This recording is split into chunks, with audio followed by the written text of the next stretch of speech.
चला मने उलगडूया। मेडिएशनचे क्षेत्र विस्तारत असल्याने कुशल प्रमाणित मेडिएटर्सची गरज वाढत आहे। मेडिएटर्सची संख्या वाढली तर न्याय व्यवस्थेवरील येणारा अनाठायी भार कमी होईल, पक्षकारांचा वेळ पैसा वाचेल आणि प्रलंबित खटल्यांचे निवारण होण्याला गती मिळेल, असे प्रतिपादन लंडन येथील रेडॅक्स लिमिटेडच्या संस्थापिका आंतरराष्ट्रीय मेडिएटर आणि कायद्याच्या अभ्यासक डॉक्टर रेणू राज यांनी केलं आहे। सूर्यदत्त इंटरनॅशनल मेडिएशन सेंटर आणि लंडनमधील रेडॅक्स लिमिटेडच्या संयुक्त विद्यमाने आयोजित पहिल्या आंतरराष्ट्रीय मेडिएशन प्रशिक्षण कार्यक्रमाच्या उद्घाटन प्रसंगी त्या बोलत होत्या। बावधन येथील सूर्यदत्तच्या बन्सीरत्न सभागृहात झालेल्या कार्यक्रमावेळी सर्वोच्च न्यायालय मध्यस्थ संघटनेचे अध्यक्ष आर संथानकृष्णन, संसदेचे निवृत्त संयुक्त सचिव प्रदीप चतुर्वेदी, मेडिएटर आर.पी. मिश्रा, अजय कुमार लाल, विश्वशांती दूत डॉक्टर सुधीर तारे, सूर्यदत्त संस्थापक अध्यक्ष प्राध्यापक डॉक्टर संजय बी. चोरडिया, उपाध्यक्ष सुषमा चोरडिया, सहयोगी उपाध्यक्ष सिद्धांत चोरडिया, विधी महाविद्यालयाच्या प्रभारी प्राचार्य केतकी बापट, डॉक्टर मोनिका सेहरावत, डॉक्टर सदानंद राऊत आदी उपस्थित होते। डॉक्टर रेणू राज म्हणाल्या, न्यायालयाच्या चक्रा मारून वकिलांना पैसे देऊन लाखो लोक त्रस्त आहेत। वर्षानुवर्ष न्यायालयात प्रलंबित खटले निकाली निघण्यासाठी मेडिएशनची भूमिका महत्त्वाची ठरेल। भारतासह जगभरात मेडिएशन अनिवार्य करण्यात येत आहे, त्यामुळे मेडिएटर म्हणून करिअर घडवण्याची मोठी संधी आहे। सूर्यदत्तच्या सहकार्याने प्रशिक्षण कार्यक्रम आयोजला असून 45 तासांचे हे प्रशिक्षण पूर्ण केल्यानंतर रेडॅक्सच्या वतीने आंतरराष्ट्रीय मान्यतेचे प्रमाणपत्र दिले जाणार आहे। प्राध्यापक डॉक्टर संजय बी. चोरडिया म्हणाले, सूर्यदत्त इंटरनॅशनल मेडिएशन सेंटर येथे हा मेडिएशन ट्रेनिंग अभ्यासक्रम आयोजिला आहे। भारतातील तरुणांना जागतिक स्तरावर मान्यताप्राप्त मेडिएटर होण्यासाठी हा कार्यक्रम महत्त्वाचा आहे। भारतातील पहिला अभ्यासक्रम सूर्यदत्त मध्ये घेण्याची संधी दिली, याबद्दल रेडॅक्सचे आभार मानतो। या नाविन्यपूर्ण क्षेत्रात तरुणांना, नोकरदारांना, तज्ञांना प्रमाणित आणि कुशल मेडिएटर होण्याची संधी आम्ही देऊ इच्छित आहोत। आर. संथानकृष्णन म्हणाले की मेडिएशन ही काळाची गरज असून ती पक्षकारांचा वेळ आणि पैसा वाचवून त्यांना वेळेत न्याय मिळवून देण्यासाठी अत्यंत उपयुक्त ठरत आहे। आंतरराष्ट्रीय स्तरावर मेडिएशनला प्राधान्य मिळाले असून भारतातही ती वेगाने स्वीकारली जात आहे। प्रशिक्षित आणि प्रमाणित मेडिएटर्स तयार झाल्यास न्याय व्यवस्थेतील बदलाला गती मिळेल, असेही त्यांनी नमूद केले। प्रदीप चतुर्वेदी म्हणाले, देशात अनेक छोटे मोठे वाद मोठ्या प्रमाणात न्यायालयांमध्ये ग्राहक मंचाकडे, हरित लवादाकडे प्रलंबित आहेत। कायद्याच्या कचाट्यात अडकलेले हे खटले लवकर मार्गी लागावेत, त्यातून सुटका होऊन वादी आणि प्रतिवादी या दोन्ही पक्षकारांना दिलासा मिळावा, त्यांचा वेळ आणि पैसा वाचावा, यासाठी मेडिएशनचा मार्ग अवलंबला गेला पाहिजे। प्राध्यापक केतकी बापट, डॉक्टर मोनिका सेहरावत, डॉक्टर सुधीर तारे, आर.पी. मिश्रा, अजय कुमार लाल यांनीही मनोगते व्यक्त केली। ग्रीष्म सुराणा, चिन्मय सूळ, अल्फिया मुलानी यांनी सूत्रसंचालन केले। नमस्कार, मी professor doctor Sanjay B. Chordia, founder, president and chairman Suryadatta education foundation, Suryadatta group of institution Pune. Suryadatta education फाउंडेशनने 2023 साली सूर्यदत्ता लॉ कॉलेज सुरू केलेलं आहे।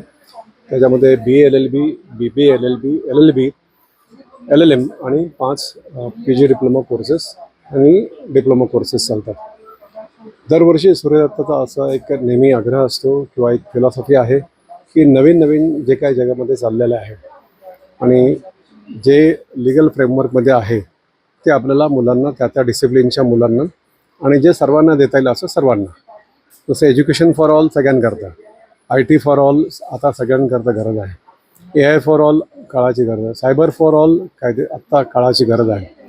असंच आता मेडिएशन नावाचा जो काही कोर्स आहे, खास करून हा कुठलीही व्यक्ती, म्हणजे तो लॉ ग्रॅज्युएट असो, इतर कुठल्याही क्षेत्रातला ग्रॅज्युएट असो, बिझनेसमन असो, प्रोफेशनल असो आणि कुठलीही व्यक्ती असो, त्यांच्याकरता हा मेडिएशन प्रोग्राम 2023 साली भारत सरकारने त्याला जी मंजुरी दिलेली आहे त्याच्यानुसार आम्ही आत्ता आमच्या ग्रॅज्युएशनच्या मुलांना एक 80 तासाचा कोर्स हा सूर्यदत्ता ग्लोबल मेडिएशन सेंटरच्या मार्फत आम्ही अत्यंत माफक दरामध्ये आम्ही देत आहोत।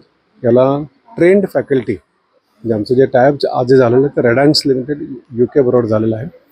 UK, युरोप आणि इतर कंट्रीजमध्ये मेडिएशनला कित्येक वर्षापासून मान्यता होती त्याच्यामध्ये ह्या लोकांनी मध्यस्थी करून आणि आपल्या भारत सरकारच्या सुप्रीम कोर्टच्या अधिकाऱ्यांनी सर्वांनी मिळून ह्या मेडिएशनचा जो ॲक्ट जो आत्ता रिसेंटली पास केलेला आहे त्या प्रोसेसमध्ये आहे.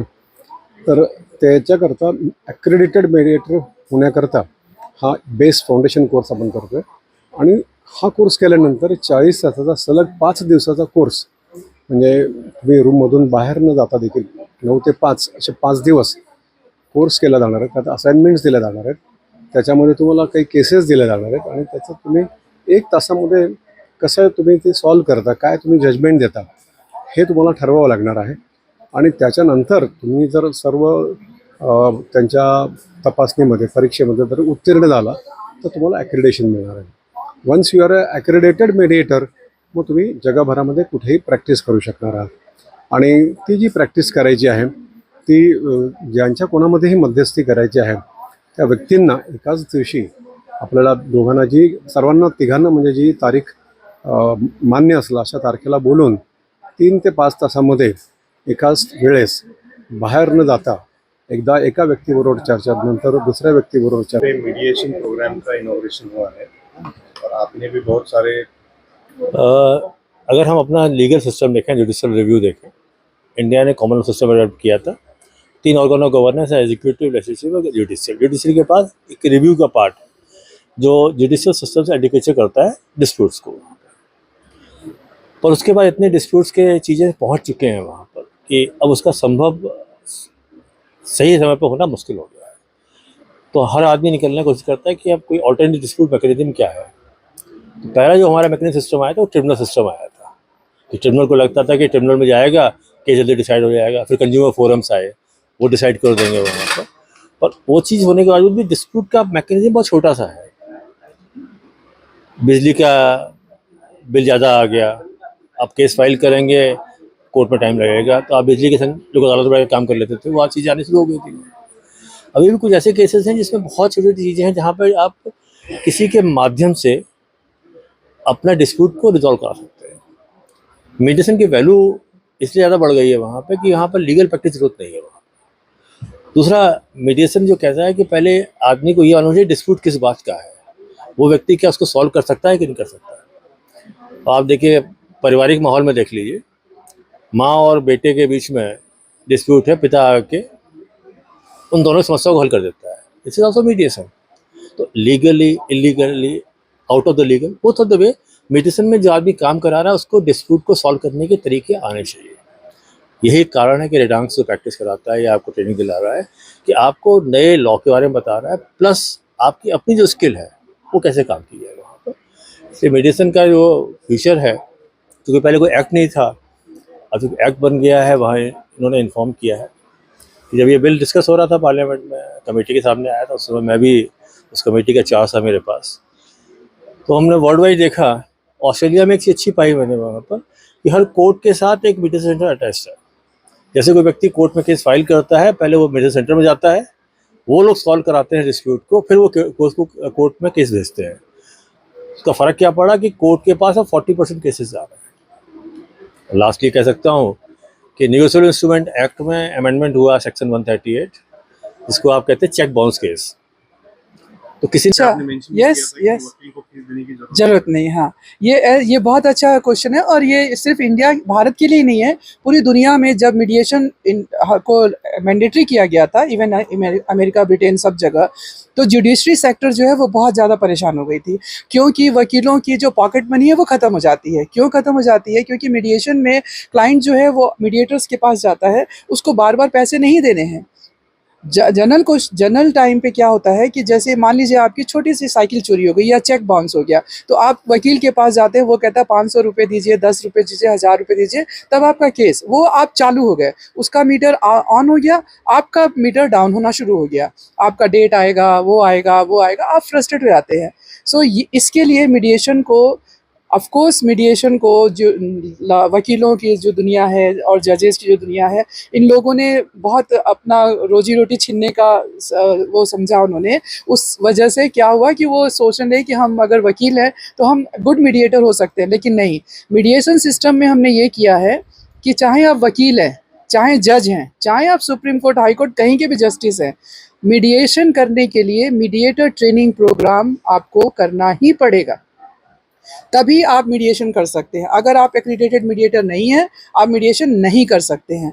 और जैसा कि कहा कि वकीलों की ज़रूरत नहीं होगी और जजेस की ज़रूरत नहीं होगी, वो मीडिएशन अगर सक्सेसफुल नहीं होता है तब आप वकीलों और जजेस के पास जाएंगे, जो कि आज तक लोग आर्बिट्रेशन को सोच रहे थे। Arbitration is also a small court room.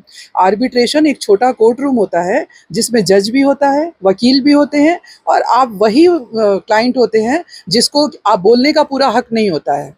Mediation में क्लाइंट बोलता है, दोनों क्लाइंट्स को क्या मर्जी है, वो किस बात पे सॉल्यूशन को चाहते हैं, वो सॉल्यूशन मीडिएशन में होता है, और उसमें किसी तीसरे बंदे को बोलने की ज़रूरत नहीं होती है। पंचायत और मीडिएशन में ज़मीन आसमान का फ़र्क है। पंचायत में 5 लोग डिसाइड करते हैं, जो कि हमारे पुराने ज़माने में होता था, और जिसको लोग कहते हैं लोक अदालत ऑल्सो। ये कुछ भी मीडिएशन के बराबर नहीं है। मीडिएशन जो है सिर्फ क्लाइंट डिसाइड करता है कि उसको क्या चाहिए। राम ने अगर लक्ष्मण के साथ झगड़ा किया है तो राम और लक्ष्मण किस पॉइंट पे एक दूसरे के साथ गले मिलना चाहते हैं या एक दूसरे के साथ सुलह करके यहाँ से जाना चाहते हैं, वो सिर्फ मीडिएशन में होता है। उसमें हम वकील को नहीं बुलाते हैं, उसमें जज को नहीं बुलाते हैं, हमें कोई ज़रूरत नहीं है। So this is called out of court resolution. Resolution out of court in less time and in less money. आपके पैसे बर्बाद। 3 से 6 घंटे के अंदर civil, commercial and work place mediation को रिजॉल्व करना होता है।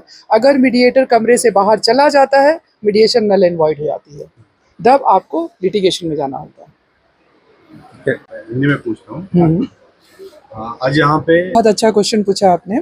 एंड ये जो MOU साइन हुआ है, ये मीडिएशन के लिए साइन हुआ है। बिकॉज़ पूरी दुनिया में लोग बहुत ज़्यादा परेशान हैं कोर्ट में जा के, और जनरेशन टू जनरेशन उनकी केसेस जो हैं कोर्ट में ही फंसे रहते हैं। वकीलों को पैसा देते रहते हैं, वो वकील उनसे पैसा लेते रहते हैं, लेकिन उनका केस वहीं का वहीं रहता है, कभी भी उनका केस ख़त्म ही नहीं होता है, उनके जनरेशन ख़त्म हो जाते हैं। तो उस सिचुएशन में मैं डॉक्टर रेणु राज रदंस इंटरनेशनल की CEO हूँ, और मैं बहुत ही अभिमान के साथ कह सकती हूँ कि मैं एक कमेटी मेंबर हूँ जब इंडिया के मीडिएशन बिल को फॉर्म किया गया, और उसमें मैं इंटरनेशनल मीडिएटर एक्सपर्ट के केवल अकेली मैं ही इंटरनेशनल मीडिएटर एक्सपर्ट हूँ इंडियन पार्लियामेंट के लिए, जिसने मीडिएशन बिल को अमेंड किया और वो मीडिएशन बिल पास हो गया। ये मीडिएशन जो सूर्य दत्ता के साथ हमने MOU साइन किया है, वो इसलिए साइन किया गया है कि हमारे जो लॉ स्टूडेंट्स हैं या दूसरे प्रोफेशनल्स हैं, वो मीडिएशन ट्रेनिंग करेंगे, और इस ट्रेनिंग को करने के बाद वो एक इंडिविजुअल इंडिपेंडेंट प्रोफेशनल बन के आएंगे। जब आप एक्रीडेशन ले लेते हैं मीडिएशन की, आप पूरी दुनिया में प्रैक्टिस करने के लिए अलाउड हो जाते हैं, अगर आपने रदंस CMC एक्रीडेटेड मीडिएशन लिया है, जो कि यूनाइटेड किंगडम से एफिलिएटेड है। इसको करने से ज़रूरी नहीं है कि आप लॉयर हों, लीगल बैकग्राउंड हो आपका, आप कोई भी प्रोफेशनल इस मीडिएशन को कर सकता है, इस ट्रेनिंग प्रोग्राम को। ये ट्रेनिंग प्रोग्राम 45 घंटे का होता है, कंटिन्यूअस इंटेंस ट्रेनिंग होती है। इसमें आप एक मीडिएटर बन के तैयार होते हैं, उसके बाद आपके 2-3 CPTs होते हैं, जिसके बाद आप प्रैक्टिस करने के लिए तैयार रहते हैं। इसमें बहुत अच्छा बच्चों के लिए, लोगों के लिए एक नया प्रोफेशन जनरेट हुआ है पूरी दुनिया में, कि आप थोड़ा सा ट्रेनिंग करके एक नए प्रोफेशन बन जाते हैं। आप एक जगह एक्रीडेट होते हैं CMC के द्वारा, आप उसको कहीं पे भी प्रैक्टिस कर सकते हैं। और ये प्रोग्राम जो है सेक्टर वाइज हम कर रहे हैं। जैसे आप लोग मीडिया पर्सन हैं, आप लोगों के बीच में अगर हमने एक मीडिएटर तैयार कर दिया, मीडिया में अक्सर झगड़े लड़ाई होते रहते हैं, कोई ना कोई गलत बात बोल देता है, कुछ रेसिज्म हो जाती है, कोई अब्यूजिव वर्ड्स हो जाते हैं। उस सिचुएशन में अगर आपके बीच का कोई मीडिएटर है, तो वो उस मीडिएशन को कर सकता है। और ये जो मीडिएशन आप करेंगे, मीडिएशन मीन मध्यस्थता हिंदी में, अगर आप करेंगे तो उसको कोई भी कोर्ट उस डिसीजन को चैलेंज नहीं कर सकता है, वो पूरी दुनिया के कोर्ट के लिए एक्सेप्टेबल है। अगर एक मीडिएटर ने किसी झगड़े को सुलझाया है, तो उसको कोई कोर्ट ये नहीं कहेगा कि आपने गलत किया है, और आप कैसे कर सकते हैं। मीडिएटर्स को कोई भी कोर्ट में आप सम्मन नहीं कर सकते हैं, मीडिएटर से कभी भी कोई क्वेश्चन नहीं कर सकता है कोई भी। Mediator rarest of the rarest case में वो कोर्ट के अंदर कॉल किया आता है। ऐसा ओनली वंस इन एक बार पूरी दुनिया में हुआ है, ऐसा नहीं होता है। मीडिएटर्स जो होते हैं वो ओवर द जज होते हैं, जज से ऊपर इसलिए होते हैं क्योंकि वो सारे मसले को, सारे जो प्रॉब्लम्स होती है उसको कंपाइल करके एक रिजल्ट पेश कर देते हैं, देन जज जाता है उस पे करने।